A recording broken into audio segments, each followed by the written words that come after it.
Good afternoon, everybody. Welcome to TraderMerlin Show. It is your trading week wrap-up. It's Friday. Man, that was the Friday I really wanted, but absolutely did not expect it. Hopefully you guys caught some of that. I, fortunately, with the positions that I have, caught a large part of that because I'm just holding positions. But anyway, happy Friday, everybody. Cheers. We're back to some good old whiskey for a Friday afternoon, a little bit of night golf tonight, and hopefully a great weekend. So cheers, everybody. Just what the doctor ordered. Okay. As you can see, I've got a little green light here for my trading week wrap-up kind of thumbnail I'm using for the show today. This is AI generated, of course, and it just seemed like today was one of those days where everything got erased with one comment. And that comment was, well, I guess I'm out of order on my stuff. This is kind of what the market felt like today, certainly for anyone who was long and had positions bullish. Man, we were rewarded handily. I mean, you saw the Russell up 3.95% for the Russell, NASDAQ up 1.5%, S&P up 1.5%. Boom, loving it. But it was really this comment right here that settled it all. Oh, geez, the Jackson Hole Symposium. I'm out of my sorts today. Anyway, we know that obviously Jackson Hole Symposium was going on today, and I mentioned this many times. I said right around 7 o'clock Pacific time or 10 o'clock Eastern time, you're going to see wild move, either up or down. We don't know. And the comments that came out was really, this was the one that stuck. Oh, man, I have a whole list. Killing me. I sit there and I took meticulous notes on the press conference today. I wrote down all the little details so I could read them to you and make sure I didn't miss anything. And, of course, I forgot it downstairs on my other computer. Dang nabbit. This was the one that set it all off. Jerome Powell said, the baseline outlook and the shifting balance of risks may warrant adjusting our policy stance. This is why I love the markets. This is why I love it. Because this doesn't say anything. It just says it may warrant adjusting. But as we talked about yesterday, that looming PPI number of 0.9% is going to be a pretty bad one. And there was a comment made here earlier. Let me make sure I get to that one. From Steven, he says, Powell's speech kind of sounded like he might be worried about stagflation creeping in. Inflation rising, unemployment rising. He did say both of those. And he also cited GDP, which is kind of a non-factor at this point. Again, next week we do have the preliminary GDP numbers coming out, which are expected to be positive. Remember, the previous number for GDP, if my numbers off the top of my head, was negative 0.2. So we had expressed concerns here that the next reading, if it's negative, could start to push us into that, 2 consecutive quarters of negative GDP. There's the recession. And then you've got rising inflation and rising unemployment. Now you got stagflation, right? So I agree with you, Stephen. I do think that there was kind of a, mixed signals being sent, but the market just wanted to hear him say anything about policy and rates going forward. So when I look at that statement and I take it, quote, line for line, it says at some point in the future, and we all know it's going to happen. We know at some point they're going to cut rates, but it does not have to be September. However, if we look at the Fed funds futures for the day, well, it pretty much seemed like traders thought that this was it. This was the answer that they've been waiting for. Yesterday we had like a 72% chance? 75. Now it's 83% chance. So definitely, pushing more towards the rate cut type of environment. Okay, we'll see. Again, I don't think we're going to be able to make a decision until we get that core PCE price index number and our next PPI and CPI numbers. Those will be the driving forces, I think, for a potential rate cut. Now, Steven says I think this bump was overdone. Well, I guess I could jump right into my trades here and show you. So I'll show you about the trades. So these are the positions I still have open. So obviously, great day for me, just because all of these were up on the day, which is great. The Palantir and the NVIDIA are going to get taken away most likely next week. Again, I did at the money to get extra premium because I just don't know what's going to happen next week. So I was more aggressive with those premiums. Absolutely, Margaret. It was an extremely violent move. It was pretty crazy. So, my MicroStrategy expired worthless. My CoreWeave expired worthless. My UNH expired worthless. Normally, what I would do is I would already be selling calls for next week. And here's why I didn't do that. By the way, you can see the two positions on here for NVIDIA. I will show you the NVIDIA chart right here. So I have calls on NVIDIA at 177.50, and as you can see, as it stands now, those would already be taken away. But those expire next Friday. And then, of course, I have my Palantir, the PLTR, which you picked up just a couple days ago. That's the 157.50s. and we're already above that as well. So I don't care, because I just want to make sure I capture this whole big move. And if we do sell off next week, I've got greater premium in my pocket. We'll see. So to Steven's point, and he was saying, I think this bump might be overdone. I don't know if I'm in that camp. I think right now what's happened is it's just ushered in a whole new set of optimism. Now, unfortunately, we have this giant green candle going into the weekend. I don't like that. I do not like having a great bullish, euphoric, monumental type of day happening on a Friday. I'd much rather this happen on a Monday or Tuesday, Wednesday, Thursday even. Just give me another day or two to rally. It's going to take all weekend to digest this information and see how it goes. I decided not to resell these calls for next Friday. I wanted to wait until Monday. And the reason I'm waiting till Monday is I feel like there's a little bit of enthusiasm and positivity around Jerome Powell's comments today that could lead us into a gap up on Monday. So I'm anticipating a gap up in these positions here.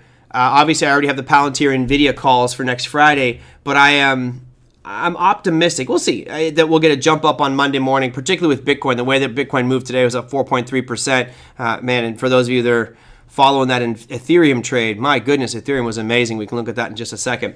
But I'll probably sell those calls against these positions on Monday. Again, I am anticipating a gap up on Monday, but you never know. You never know what's going to happen. Even if it gaps down, I'll still sell calls and try to get some premium for the week. Something's better than nothing. And typically, I'm striving for 1% or more per week. Last week, we did better than that. You can tell these calls here on NVIDIA and Palantir, those are roughly 3%, a little over 3% on those for the week. So not too shabby. Lisa says, ETH is back to where I bought it. Hooray! I'm glad that's the case. I'm glad it's at least positive for you. So let's run through our top 8 here and see where we stand. What was kind of the mover shaker out there today? Obviously, when Jerome Powell kind of hints that rates may get lowered or adjusting their policy, 10-year took a bit of a dump today and dropped pretty good, 1.6% slide in the 10-year yield down to 4.256. I don't think that this is really anything to be too worried about, although if you do connect those dots across the highs here, we are looking at, Margaret, what pattern is that? We've got a descending triangle. We got a descending triangle if you look at it from this perspective, right? If we take out that big breakdown below in April, then it kind of messes it all up. But I still feel like it's telling that same story, right? It is making those lower highs, same lows, right around that 4.18%. We'll see. If this continues on here, I do expect more downside move in the 10-year yield, which means housing and real estate will probably do rather well. All right, so that was your 10-year. The dollar index also broke this trend. We've been respecting this trend for quite some time. You notice we haven't closed below it except for today. So for me, I have to take this trend line off. It's no longer valid. And the only other piece that we could do here to kind of substantiate this trade, or at least a level, is kind of move it down to these lows here, and that really becomes your breaking point. But for right now, it still looks okay for that dollar index, right? You guys can see we're still kind of making higher lows. We're not making higher highs right now, but the lows are still maintaining. Until we break below 97.63, we should be okay in the dollar index. But remember, you've got Scott Bessent and a new member of the Federal Reserve that is very bearish and wants the dollar to go down more and more and more. And I do believe Trump is back in that camp as well of wanting the dollar to get weaker and weaker. So crude oil, respecting that lower demand zone there. I could have been pickier. It really depends on how you like to draw your zones. Ideally for me, it would have been there. So a little bit lower. I know for the podcasters that you might not be able to see when I say there, I moved the top of that demand zone down to 60.94, and the bottom of that demand zone is 59.74. So making a little bit tighter. I do think that you'll probably see this ultimately continue to drift lower just because we broke this upper demand zone. And, for me, once you break one, you'll seek out the next and go from there. So even though we're rallied up 0.41% today on crude oil, unless we get above this previous area of demand, which is now going to be supply, which is at 64.60 to 65.46, then I would just I would look to be shorting if we got up to 64.60 on crude oil. Give the date of the daily candle for the podcasters. Yeah, that's probably a good idea. I was talking to someone today. They just listened to the podcast. I'm like, how difficult is it to listen to podcasts? And I'm like, oh, look at this level here, look at this level there. So I'll try to articulate those zones, days, candles, levels a little bit better for the podcasters. And those that listen to podcasts, thank you very much. I appreciate it. You're missing out on the great visuals and my wonderful hairdo today, but other than that, you got good stuff. Lisa says, overbought and oversold can always continue. Yep, absolutely. And we'll get to that S&P chart here in just a second because I think that is a very important point for us. But we'll have to do gold first. Let's get to gold. As I've said, literally for the past 2 months, gold is sitting within those two channels at the top and bottom channel there. It's dead center of it, even though it was up 1.09% today. Who cares? No big deal. We're in the middle of the range. What's your drink today? I didn't.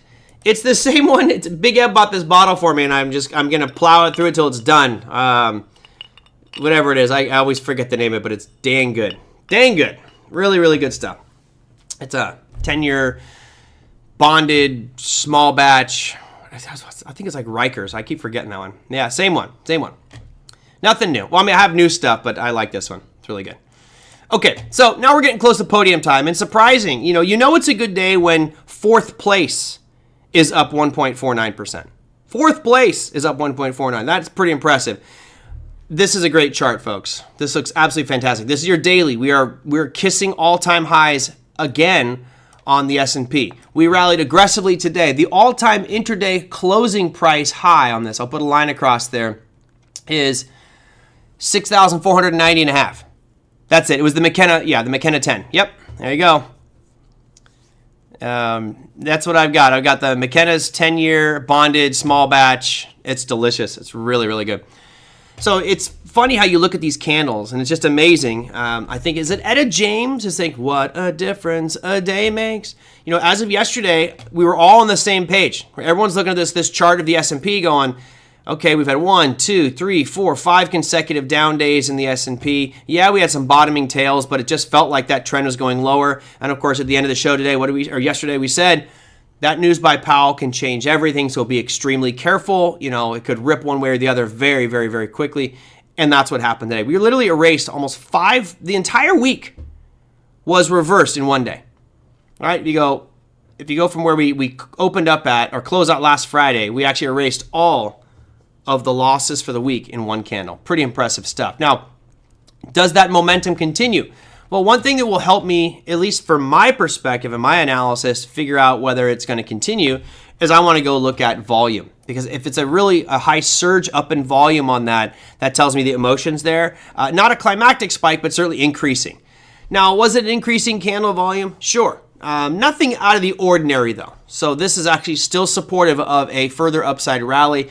Again, I just don't like the fact that we had to stop trading because it's Friday. I wish that we had a Saturday session to keep this momentum going because there was definitely a lot of optimism in there with regards to the S&P 500 and broader markets. And when I get to the NASDAQ here, I'll show you the Magnificent 7 because that was pretty nice as well. Now, almost identical was the NASDAQ, except for the NASDAQ didn't erase all those gains. Rather interesting chart here. So the NASDAQ just erased Wednesday's and Thursday's losses, whereas the S&P erased the entire trading week. So obviously more sentiment, more bullish, positive action in the S&P, yet the NASDAQ had the bigger percentage gain. So as far as where we stand with the NASDAQ, we're well off the all-time highs. We're at 23,569, and you got to get to at least 24,000 before we even get happy about this NASDAQ again breaking some new highs. So let's look at that Magnificent 7. Give us a little idea of what might be moving there. Really, only one of them was rocking to the upside. Microsoft was kind of meh, not that exciting. Bounced off that demand zone we'd drawn in there, up 0.59%. Apple, 1.27%, but really no demand zone or supply zones that were there at all. NVIDIA, all right, so I'm long NVIDIA, okay with this. Like I say, my shares will probably get taken away next week. I'm totally fine with that. Meta in the news again today, but Meta had a pretty nice move up as well, 2.12, gets better with Google, which is 3.04, and I believe a bit of this has to do with I'm hearing that Apple is going to choose Gemini for its AI on its phones. And of course, Gemini is a Google product, and that's part of the reason we saw that big pop here today in Google. Margaret says, hold NVIDIA. Yeah, I mean, I could buy those back, but we'll see. We'll see. Again, I had such a big win in a short window of time. I'm totally fine. Totally fine with it. Yeah, Google is killing it right now. Absolutely. Which is interesting, Stephen, because, I talked about this a while back, and I was a little concerned about Google. right? I was concerned with Google because you got this double antitrust cases going on against Google, federal investigations, not very good, yet they managed to climb this wall of worry and have been looking absolutely fantastic. They look really good, shockingly good right now, and I think a lot of that having to do with AI plays. All right, 2 more left on our Magnificent 7. Amazon up 3.10%. Again, nothing really significant from a pattern perspective other than a small little hammer formation that formed yesterday, which could have been traded just the same way as I normally would. And then Tesla was your big gainer, up 6.22% for Tesla today. And I didn't see what news was driving Tesla today because I didn't look at Tesla at all today. I had my hands full with NVIDIA and Palantir and MicroStrategy, CoreWeave, and United Health. Pretty busy day. So that is your big stuff. I'm going to show you real quick here some of the big gainers in crypto, because I think this is this is why people love crypto. Look at all the double-digit gainers for crypto, and most of them are on the Ethereum ecosystem. What have we been talking about? We've been talking about the layer 2 networks on Ethereum. Arbitrum, one of the larger networks on Ethereum, layer 2 networks. You have Optimism as another big one on there. So Ethereum's up 14.7% today, ripping through that ceiling right there. This is so good for anybody here who has got a position in Ethereum. This right here is enough for me to go out and celebrate today. I'm supposed to go play Glow Golf tonight. We do a Glow Golf tournament once a month. So tonight is a whiteout, so we have to dress all white. So I got to go find some white clothes. But I have a feeling I'll be buying some drinks for the buddies out on the golf course today, because that right there, a $620 move given my position in Ethereum definitely makes for a wonderful Friday session. Now from there, you have Arbitrum was up 19%, but most of this is Ethereum products or things that live on Ethereum. Even Chainlink is on Ethereum. That's an Oracle on Ethereum, 9.92%. And Bitcoin, way down here on the list, only 3.88% on the day. So I'm trying to do a big ab. I've been working out much harder. So I worked out really hard 2 days ago, and I think I pulled a muscle in my shoulder, which can really suck for golf. But yeah, whatever. I can just blame the shoulder for my horrible golf play. But crypto enthusiasts, I know it's been painful here watching this Bitcoin fall as much as it have, and not that it's any consolation prize, because you're like, man, where's our 123? Where's our 124,000? We were down at 112. And all of a sudden, we recouped 5,000 of that today. Love it. Very happy with that. Let's see if we can get some momentum. Based off that, I do think you're going to see momentum move up in Bitcoin, which again is why I chose not to resell these. Resell these calls on MicroStrategy. Again, I hope to do that next week. I'd like to sell the 400s and maybe get an extra 1% for the week and let it run. Same thing with CoreWeave and UNH. You're huge, just like Banyan. Oh, I love Banyan. It's going to be huge, Jerry. It's going to be huge. It's going to be huge. All right. What else do we got? We're almost to the podium. We're almost to the top of the school bus over here. So that was NASDAQ. Here's the one that's really just crazy, is the Russell. Now, or at least I've been saying this for quite some time, is the Russell's been absolutely lagging the market. And typically during a bullish market cycle, the Russell will lead the market. And it feels like it's starting to make up that ground and maybe push us back into a leadership role here from a percentage gain. It certainly has done wonderful since those April lows.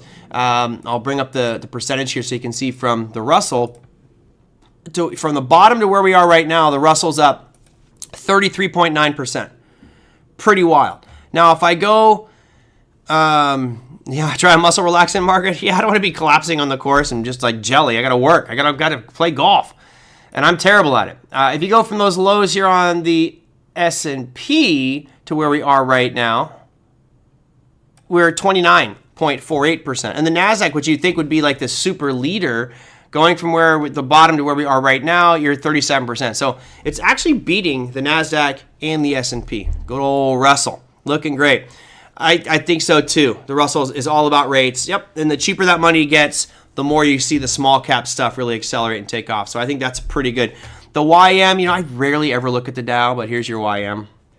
Let's go percentage from that bottom on the YM. 21. So it's the weaker of all four indexes, but that's not surprising, right? You don't have as much tech influence on the YM. It's certainly in there, but not to the same extent that you have on the NASDAQ and S&P. And then, of course, the small cap stuff tends to be very volatile as well. And then the big victor, we already talked about that, Bitcoin. I know they got this chart is a bit too marked up here. Maybe I should just I should get rid of some stuff here. I don't know what to get rid of. I'm going to leave it. I'll leave it on there. Yep. So if you look at that, YM did break all-time highs. Yep.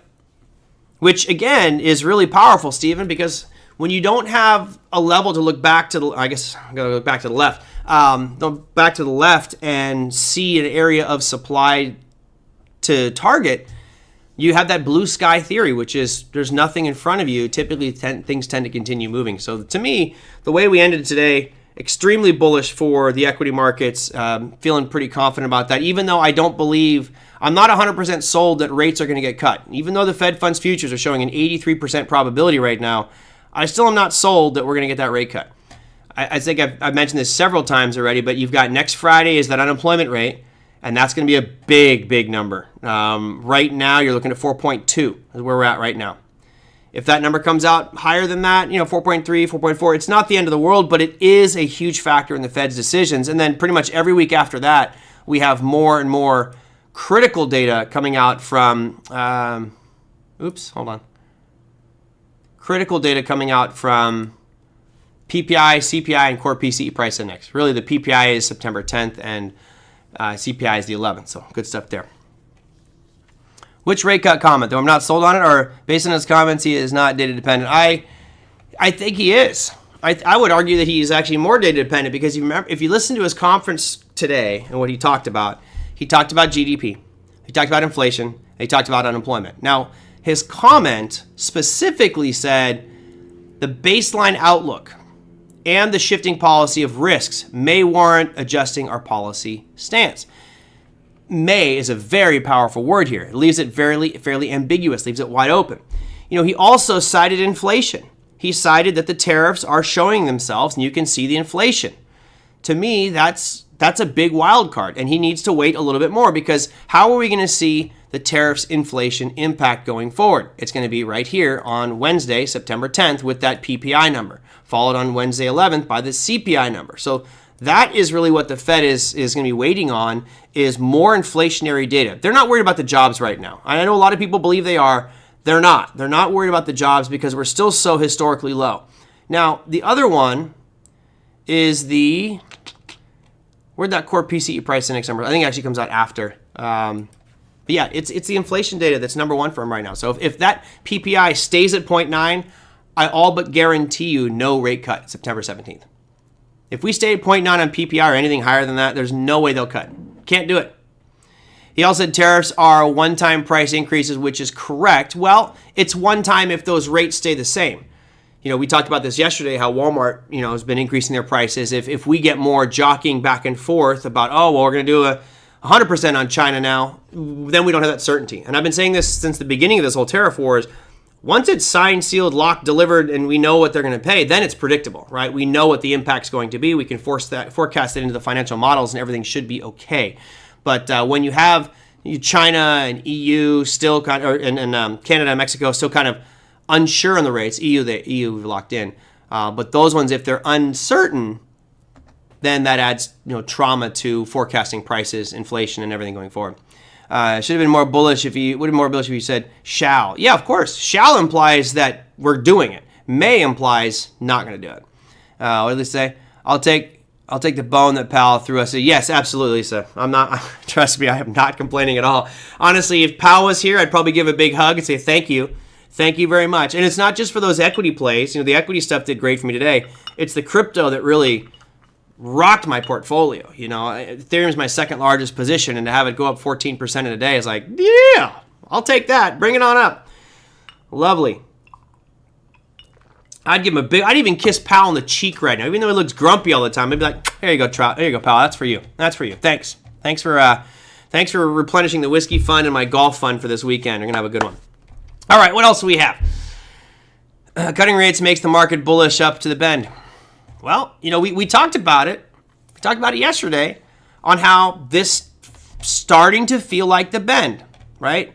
I have this lower level. Let me get this line off the screen. And we talked about this extensively yesterday, so I don't want to, rehash it. But just because we had this sell-off here for 5 straight days, that's not the end. We know that that's not, the end of the end. For me, it's 6,246 and a quarter. That's this low point. Actually, it's actually a hair lower than that. It's right. Let me redo this line because I'm missing a tail here. It would actually be right there, which is 6,239 and a half. That is your line in the sand, right? I'm going to make this bold and I'm going to make it red just so we can kind of see it more clearly. Hopefully I can pick the color red because I am colorblind, as you guys know, and that should do it.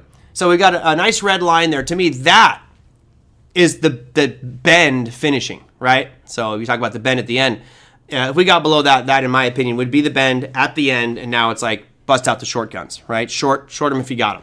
But we're not there. You know, this rally was great at just erasing any looming doubt of a downtrend starting here. Now, is it over? I don't know. You know, I do think that there's going to be some optimism, some euphoria rallying on through into the weekend. I think a lot of people are going to get home from work and be like, holy cow, you know, and try to buy some more. But Rob says, another demand zone below where to add some more in an uptrend. Yes, there's a lot of different demand zones here. But remember, if we start breaking that 62.39 level, we are now breaking a pivot low. And that, to me, is the line in the sand for a downtrend. Once we break that level, then I think we're no longer in an uptrend. I think it reverses from there. And that's where I'd start liquidating, and I probably would be selling puts way further out of the money, trying not to get as much premium, but just taking a little less risk there, and looking to actually be shorting some securities on the way down. Don't the EU tariffs have to be ratified by its member states? You know, Liz, that's a great question. I'm not sure all the politics and how that exactly works. You would think it would have to be ratified, but you know, I've made this point many times over the years that getting all those different member states to agree on something is next to impossible. So my guess is this probably not, they don't all have to agree on it, would be my guess. I told you this before, but when I was interviewed by a Spanish station in 2001, they asked me, said, you know, what's your thoughts on the euro? And I was like, as a tourist, it's amazing because I have an accordion. I still have it today. It's a little accordion file. I look like James Bond with all the different currencies. Now I just have the euro. So much easier. I said, what about as a citizen? I said, as a citizen, I hate it.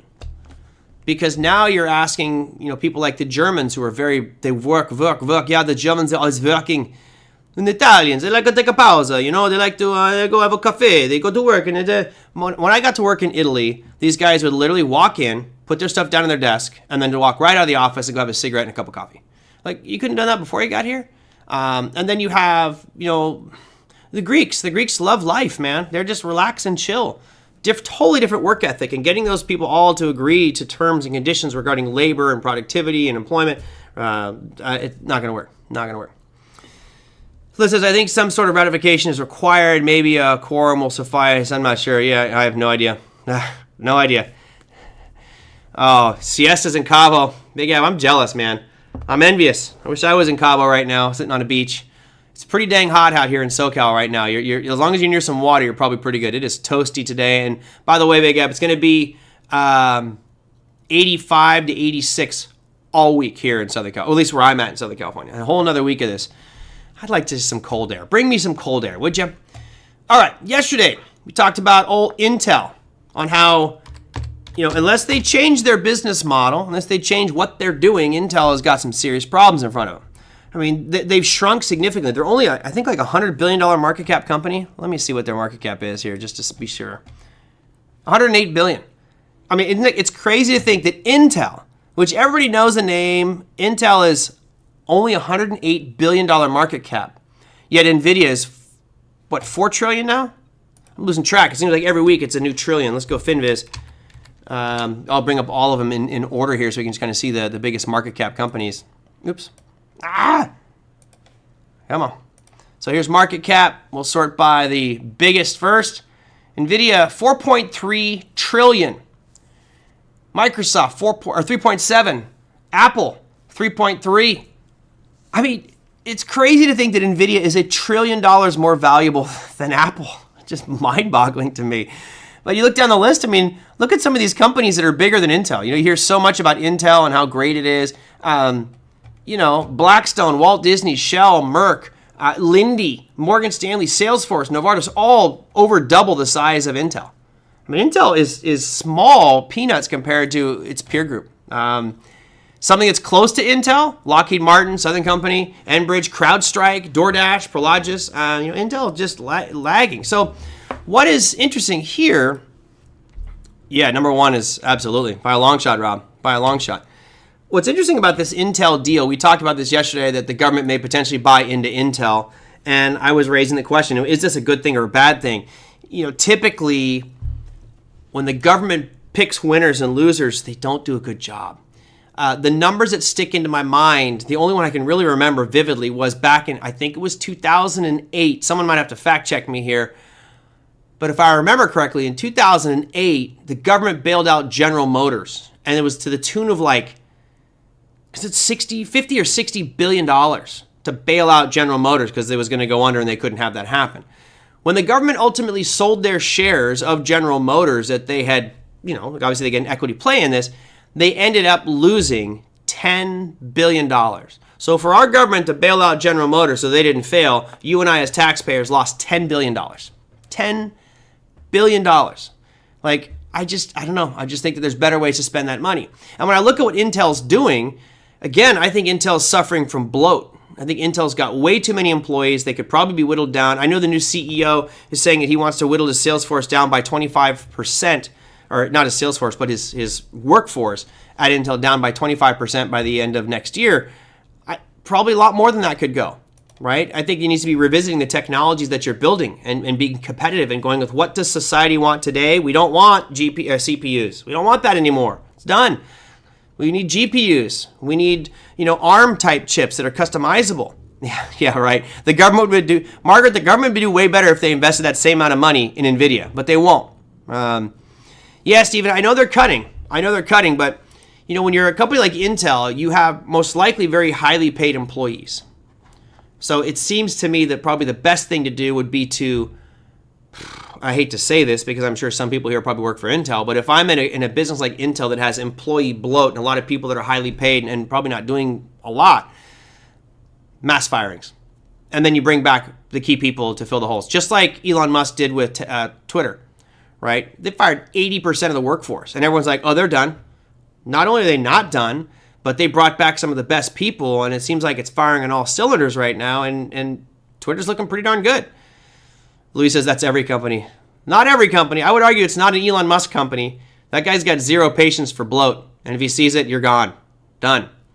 How much money did Biden give Intel? I believe so far, man, you're testing me on a lot of numbers here now. I believe Intel received $2.7 billion, and I think they're due another like $5 billion. I believe it was 8 something total. So I think that that's what this is coming from is Trump saying, okay, we'll give you this extra 5, but we want to get 10% of the company. So Intel will be 10% owned by the government. Of course, this is what Trump says. This doesn't mean that it's done. I did not see any confirmation from Intel verifying this was in fact true. And as we know, Trump loves to do this type of stuff, right? He'll be like, oh, the Prime Minister of China just agreed to a great deal. It's a huge deal. We're going to be wonderful partners and everything. And they're like, we didn't say that, and we didn't sign any agreement, right? So you got to be careful with what, when Trump says these things. Until I see it signed, sealed, delivered, I don't necessarily believe that the government's going to own 10% of Intel. It just makes me wonder, is it the right play? Because I challenge people to go back through the course of history and find moments where the government has bought into companies and done well. I just don't see it.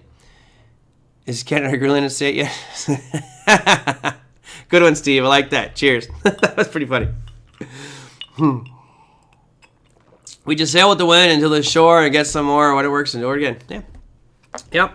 So that was an interesting piece. Of course, if you are an Intel fan, I think, Steve, you are an Intel shareholder. This is probably a welcome sight for you, even though you're getting ulcers over the last couple days. I mean, this kind of volatility Intel has not seen in a long time. Watch this. I'll throw, do I have ATR on here? I don't have ATR on the chart, but let me add on ATR, and you'll see how the volatility has surged over the past couple weeks. ATR, average true range. Okay, so there's your average true range. Look at the volatility in Intel. If you go back until August, just let's say August 8th, Intel was moving an average of 76 cents per day. Today, it's moving $1.26. So you're like an 80% increase in daily volatility in Intel just over the past month or so. Pretty crazy. Yeah, and volume is definitely, much higher. And of course, this is natural when a company like Intel is in talks to get money from, what is going on here? Get out of here. Delete. All right, no more ATR. There we go. That's what I wanted. So all in all, I think it looks. I gotta say, I'm in the bullish camp on Intel again, even though from a technical perspective, it still looks like garbage, right? It's just done nothing since August of 2024, just sideways and chop and doing nothing. So not the most exciting one, but getting that money secured from Intel, another $5 billion. That's probably going to do pretty good. Now, if they can cut out a lot of the fluff and whittle their sales force down, or whittle their workforce down and do more cost-cutting measures, which is what they're trying to do, and then you can actually maybe innovate and make some new products and compete with NVIDIA, Intel might have a shot, but I think that they're years away from getting up to speed and competing directly with NVIDIA. Again, I don't know, but no problem, Big Eb. Cheers. Enjoy that sunshine. Have a great trip. Safe travels. We'll see you next time. Steven says, I think a new CEO may help. I agree. I was talking to a friend of mine who knows him very well and was just raving, saying great things about the CEO of Intel, Lip Bhutan. Said he's just an amazing person. He's one of the most intelligent people in the industry. And, he said, if this is going to be somebody who writes the ship, it's going to be this guy. So it's a good sign. But, I think you're almost mission impossible. You're a company that kind of uses outdated technology. Right? You're using old stuff that people don't want. People want GPUs. And not that Intel can't jump in that, but I just think it's going to take time, not CPUs. So, if I'm Intel, I might do what Zuckerberg does, which is go and poach some of the top talent in the world with this new $1 billion or multi-billion dollars you're getting. Bring in the top talent, set up a whole GPU facilities, get that stuff rocking, and now you can start eating a lot of the lunch of NVIDIA that's been dropped. Because remember, a lot of people aren't getting serviced by NVIDIA because there's just not enough supply of NVIDIA products to fit the demand they have. So this to me is like prime time for anybody in that GPU space. AMD certainly taking some of that as well and carve out a little bit of a niche there. AMD, here's your AMD chart, which has been doing very well over the past couple of months. Wonderful, yeah. Intel should buy a competitor. Yeah, I'm sure that is a potential. The question would be who? AMD. What's AMD's market cap? Is it more than Intel? Gotta be close. Let's see. AMD is, wow. I thought it was close. Intel is $100 billion market cap. AMD is 272. So not only is it way smaller, but AMD is in GPU space. They're doing all kinds of stuff, whereas Intel, who are they going to buy? So who is a manufacturer of chips for quantum computers? It's a good question. Google, ARM. Let's go check out ARM. AMD is blowing Intel out of the water. It's funny, Oliver, because remember years ago it was the other way around. Years ago, if you looked at AMD, be like, oh, God, AMD sucks. They're garbage. No one wants AMD. They're trash. And now all of a sudden, yeah, exactly. AMD used to be $5. I remember when it was $5 because I remember like, what, do we buy AMD? And everybody was like, nah, AMD's garbage, trash. No one uses it. Same thing. Let's see if we can do, 1 second. Let me do a quick little price chart thing here. Hold on. Give me 2 seconds. STOCK, stockcharts.com. I'm going to do a perf chart here. And I'm going to bring on, we'll go AMD, we'll go INTC, and we're going to do NVDA. Just to look at those three on a performance chart, which is right here. Where's the perf chart? Hello? Interesting. Oh, right. Now they're going to make me do ad blockers on this bad boy? All right, I guess I have to do it. All right, I guess I got to do it from here. Well, I'll just add on AMD and we'll add on Intel, just so we can see what that looks like, right? Because these are, if you go back years, this is where it really shows. So let's go back a few years. The dark line here is the candlestick is AMD, and this bottom line is Intel. So Intel has done nothing. If you go back here in 2016, 17, AMD was underperforming, right? This is back to 2008, 9. Everything looked okay. But then all of a sudden, AMD really started ripping in 2016. They were pretty much parity back then, and then AMD just dominated. I mean, if you go from 2015 through where we are today, AMD's up over 5,000%, and Intel is up 46%. in 7 years.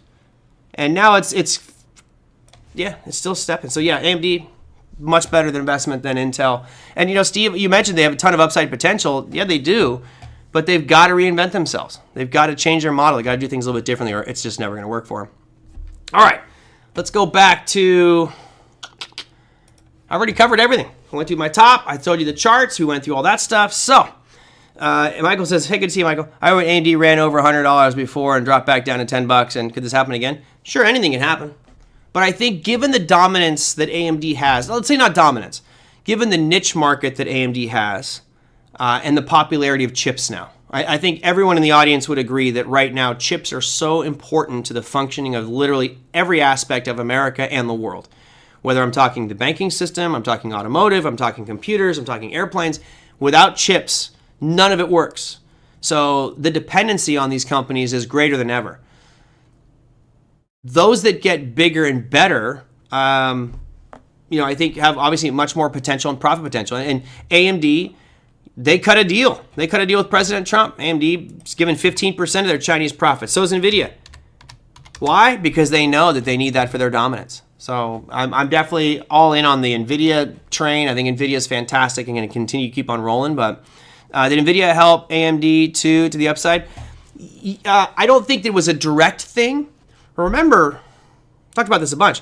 NVIDIA can't service all the demand. I've got a friend that works for NVIDIA, and he's saying, there's companies that come to them and say, hey, we want to buy, 50 of these GPUs. And NVIDIA is literally going, if you're not coming to us with $1 billion order, you get in the back of the line. It's like $1 billion, just your ante to play the game. Well, a lot of companies don't have that. So I think where AMD steps in is we don't have the same quality as NVIDIA or the infrastructure built in, but we do have a chip that you can use for your AI. It's cheaper, and we have them available. So for me, it's if you look at NVIDIA, it's like this spaceship up here that's so elite, and it's just dropping crumbs as customers that they can't service, and AMD's down there catching all those are there. Cracker Barrel. I'm not even going to go there, John. Cracker Barrel. Oh, man. They change their logo, and the whole world just loses their marbles. It's ridiculous. Everyone's so upset they removed the guy with the barrel in their logo. Cracks me up. All right. Look, that's going to do it for me, guys. I want to keep on going, but it's Friday. I want to go have some whiskey. I'm going to go get ready for some golf, take my dog to the dog park, and yeah. Okay, cool. If you guys have anything you want me to discuss on Monday's show, I will be doing, I think I'm doing shows all next week, so I got no gaps, nothing planned that's going to ruin that. So if you have anything you want me to discuss next week, let me know. I might, Margaret, I'll see if I can go and maybe get some hosts on the program. We'll see what I can do. But it's going to be most likely me all week, so if there's a specific topic, let me know. Email me at TraderMerlin@gmail.com. If you guys are brand new, hit that subscribe button. If you aren't, if you like it, hit the like button as well, or you can put your comments down below any of the YouTube videos. Cheers, everybody. Have a fantastic weekend, and I will see you on Monday.